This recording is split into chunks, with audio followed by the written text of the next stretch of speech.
regardez où nous sommes allés. Nous sommes passés d'une prescription à une autre, de la RX à la puissance, de la puissance à la forme physique. Et maintenant, la forme physique dépend entièrement de la technique. Il s'agit bien de technique.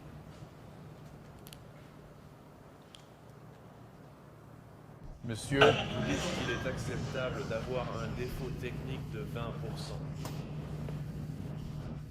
oui, essentiellement, c'est vrai. En fait, ce que nous voyons chez nos meilleurs athlètes, c'est qu'il s'agit d'un très bon travail. Il peut même atteindre 5 ou 90%. C'est comme A-B+. Cela semble contredire ce que nous avons dit précédemment, à savoir qu'ils n'ont pas de formulaire sur lequel s'appuyer. Eh bien, si vous ne pouvez pas le créer, le mimer, si vous ne savez pas quelle est la ligne d'action avec rien dans les mains, la charge ne va pas vous aider. On ne va pas tout d'un coup avec assez d'intensité, il est devenu assez stupide, c'est devenu parfait. Je veux dire, de temps en temps, quelque chose comme ça arrive. Si vous avez une interception cognitive pour obtenir la bonne chose, je peux vous battre assez pour que vous commenciez à suivre des lignes efficaces. De temps en temps, ça arrive. Mais généralement pas. Écoutez, nous travaillons sur une intensité si grande que les gens s'enfoncent dans la spirale, ne sachant plus où donner de la tête. Comment allez-vous vous assurer que vous n'avez pas nécessairement tiré avec le bras? Est-ce que le recrutement de votre motricité fine va s'effondrer à la limite de vos capacités? Oui, bien sûr. Si vous conduisez trop vite, vous allez heurter le mur. Si vous tapez trop vite, vous allez tomber sur des notes. Si vous tirez trop vite, vous sortirez trop de la cible. Mais pensez que vous allez développer l'intensité en l'absence de ces collisions avec le mur, de ces fausses notes, de ces fausses touches, n'arrivera jamais, jamais, jamais, jamais. Je vous le promets tout de suite. Nous avons cette merveilleuse expérience. Encore une fois, il s'agit d'une grande affaire empirique. J'ai des formateurs qui se sont construits comme l'incarnation de la perfection, de l'élégance, de la grâce et de la technique. Et je vous le donne. Je veux dire, c'est un putain de bon squat à très faible intensité. Ce qu'il faut faire, c'est augmenter constamment, le point où les marges deviennent inacceptables. Pour qu'il faille de plus en plus de puissance pour vous faire perdre pied. Et vous n'y parviendrez pas sans vous écraser contre le mur ou sans vous tromper de notes. Vous n'y arriverez pas. Il y a des questions? Monsieur, en tant qu'entraîneur avec un nouveau client complètement novice en CrossFit, la corrélation entre la technique et l'intensité est-elle une progression naturelle ou comment faire? Oui, je veux dire que mon plan de match est de voir une technique atrocement propre à une intensité plus faible, puis d'augmenter l'intensité. Et quand ça s'éloigne, je le ramène. Et c'est l'entraînement au seuil. Et c'est la chose la plus naturelle au monde à faire. Je vous dis, oui Greg, je veux que tu ailles plus vite. Non, pas négligemment. Plus vite, plus vite, plus vite. Moins négligemment. Je veux les deux. Et je vais repousser ces marges et vous frustrer. Et si je ne vous amène pas là où vous avez des hésitations et que je vois des défauts de forme, c'est que nous n'y allons pas assez fort. Et c'est à partir de ces hésitations que je veux faire la correction. Je veux que tu tapes si vite que tu rates des touches et je vais te dire d'arrêter de rater ces putains de touches. C'est vrai? C'est tellement intuitif. C'est d'ailleurs comme ça qu'on fait ce genre de choses depuis toujours. Nous avons tous été jetés à la dérive par la communauté du bodybuilding où chaque putain de boucle est jolie et où il n'y a pas de raison d'avoir des boucles moches. C'est parce que le mouvement est tellement stupide. Je ne veux pas dire qu'il est simplement stupide à faire. Il est stupide à faire. Il est stupide dans le sens où il n'y a pas de coordination, de précision, de composante d'agilité, pas de puissance, pas de composante de vitesse. Ces éléments n'ont rien à voir avec la tâche à accomplir. Ils n'ont rien à voir avec la tâche.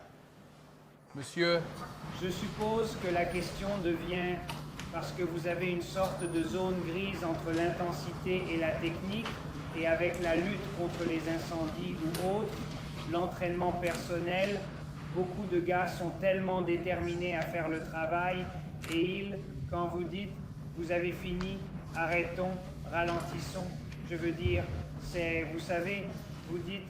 Je vois un mouvement inefficace. Tu sais, si tu fais un planning jerk de 30 répétitions dans la première, tu sais, et je suis comme, wow mec, tu ne vas pas y arriver comme ça. Ce que vous cherchez avant tout, c'est que lorsque leur forme devient horrible, ils commencent à ne plus être capables de créer le même type d'exercice, à ne plus pouvoir créer la même chose. Oui, ou se diriger vers un chemin connu, vers le danger, le retour arrondi. Fait. Vous savez, mais j'ai besoin d'un semblant de capacité. Maintenant, et c'est une chose merveilleuse, j'ai quelqu'un dont je n'aime pas le mouvement, alors je leur dis ralentissez et de penser plus fort, de respirer plus profondément. Et tout d'un coup, le rythme s'accélère. C'est cool, non? Si je vous fais ralentir, vous irez plus vite. C'est exactement ce que vous constaterez. La production la plus rapide pour un résultat donné se fera en suivant des lignes d'action super correctes. C'est l'endroit naturel où il faut être. Tout le reste n'est qu'un cul-de-sac sur l'arbre. C'est une branche vers l'extérieur et la fin, pas vers le haut. Il vous faudra donc la corriger pour qu'elle redescende en intensité et corriger la mécanique pour qu'elle remonte à un niveau où la probabilité de réussite est élevée. Si vous me montrez un record du monde de lancer de disques, vous ne verrez pas qu'il a vraiment fait un travail de merde en lançant ce disque. Vous ne verrez pas un record du monde à l'épaulé jeté, alors que c'est la pire technique que j'ai jamais vue. Ce n'est pas le cas pour les performances les plus élevées. Partout où le sport est une production hautement quantifiable, la performance humaine est hautement quantifiable, la précision des mouvements. Cette composante neurologique s'affirme de façon spectaculaire et naturelle. Supposons que ce monsieur obtienne le record du monde du lancer du disque avec un style vraiment moche. Je veux dire, waouh, ce n'est pas comme ça qu'on fait, mais c'est un record du monde. Ensuite, il le fait, waouh, même mauvaise technique, mais un autre record du monde. Comprenez-vous qu'il est temps de revoir ce que nous entendons par une technique réussie? Comme pour le saut en hauteur, comme le nombre de fois où j'ai vu ces analyses de la course de Michael Johnson pour me faire dire qu'il court pour rien et qu'il ne fait qu'exploser ses records du monde. C'est intéressant, il devrait faire plus attention. Maintenant, j'ai un groupe de gars qui viennent et qui disent « Non, non, il le fait bien comme j'ai tendance à le croire ». Cela nous rend assez agnostiques sur la forme aussi, d'ailleurs. Le travail est-il bien fait? L'efficacité résoudra le problème. L'efficacité résoudra le problème. Question. Pour revenir en arrière, c'est que la mémoire musculaire doit être réapprise si une autre variable est modifiée, comme l'intensité. Oui, en fait, les composantes de coordination, de précision et d'agilité sont sollicitées par les mouvements fonctionnels exactement proportionnels à la charge. La différence entre un épaulé jeté de 400 livres et un épaulé jeté de 200 livres est une question de coordination, de précision, d'agilité et d'équilibre. Vous n'êtes pas 2 fois plus fort en aucun cas si nous devions simplement regarder, disons, quelque chose d'aussi inutile que le potentiel contractile des muscles.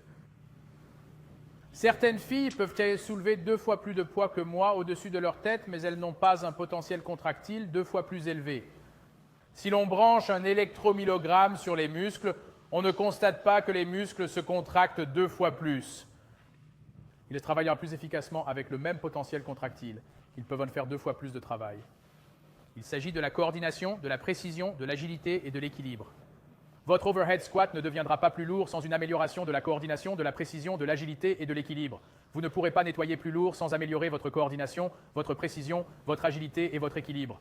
Les mouvements les plus stupides sont, par exemple, le squat aérien et le deadlift. Vous allez au début de ces progressions et ce que nous apprenons ici aujourd'hui est encore suffisamment imprégné pour que je trouve des erreurs mécaniques dans ce que vous faites. Le problème que vous trouvez avec l'overhead squat, et vous le trouverez, je vous charge, regardez, chargez, regardez, chargez, regardez, vous vous écroulez.